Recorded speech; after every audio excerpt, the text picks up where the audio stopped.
All right, we're here at the London Speed and Custom Show with Bob McDonald. And Bob, a lot of people don't know this probably, but you're actually a former racer in the sprint cars, and now you're helping out with this simulator. Tell us a little bit about it and what the cause it's supporting.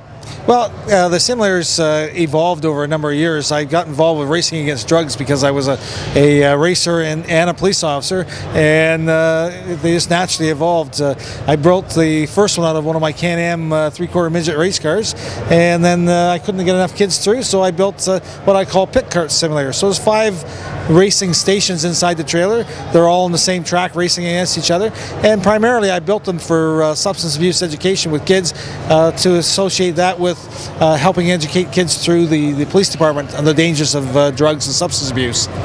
Now, you've raced three-quarter midgets, like you mentioned, with the Can-Am midgets, and sprint cars as well, over at Ashwegan and the SOS series. What's your favorite car that you've driven? Oh, well, I'd have to say that my favorite probably is the sprint car. Just the power to weight ratio and the fact that there's more than one line on the racetrack. I've driven late model stock cars, open wheel modifieds, I've done vintage modifieds, I've raced Can-Am three-quarter midgets, I've raced a variety of different motorcycles, and actually I'm back to racing motorcycles, but the sprint car probably was the more exciting one.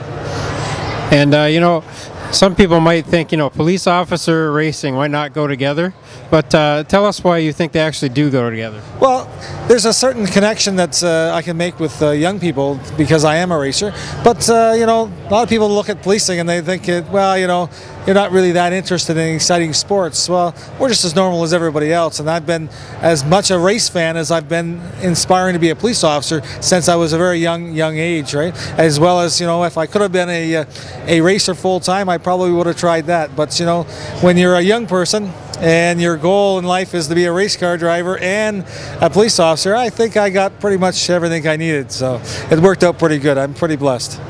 And, the other thing about racing on speedways is it's a lot safer than trying to race on the streets or anything like that. Absolutely. Like the one thing that we can do with me being involved in racing is we can promote the fact that there are appropriate places to try out the limits of your vehicle, whether it's a drag track, whether it's an oval track, whether it's a dirt track or an asphalt track, or whether you're doing motocross or any other forms of racing. There are many forms that you can try that vehicle out and do it in a safe environment. Not only is it a safe environment, there's somebody there in case something goes wrong, whether it's a fire, whether it's that you've been injured and it's a paramedic that's going to help you out. All the safety precautions are done in that location. The other thing that you have to understand is that when you're on a racetrack, everybody at the track has agreed that they're going to be racing.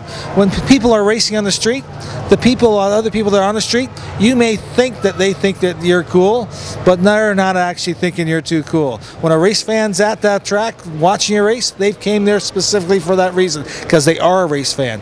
When you get out racing on the streets, the danger is that, everything changes in a split second. Everything changes in the next 50 feet, if you will. You can't control the environment. At a racetrack, you can. The only safe place to take a car to its limits or take a motorcycle to its limits is at a racetrack. And tell us where we can get a little bit more information on the simulator.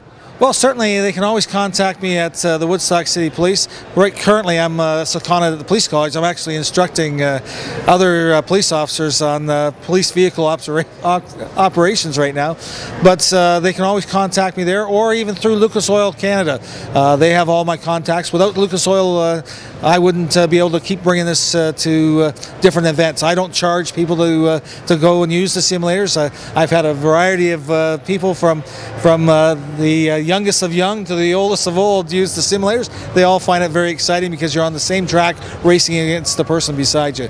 So that works out pretty good. I couldn't have dreamed it was going to be this successful. Well, thanks, Bob. That's Bob McDonald here at the London Speed and Custom Show.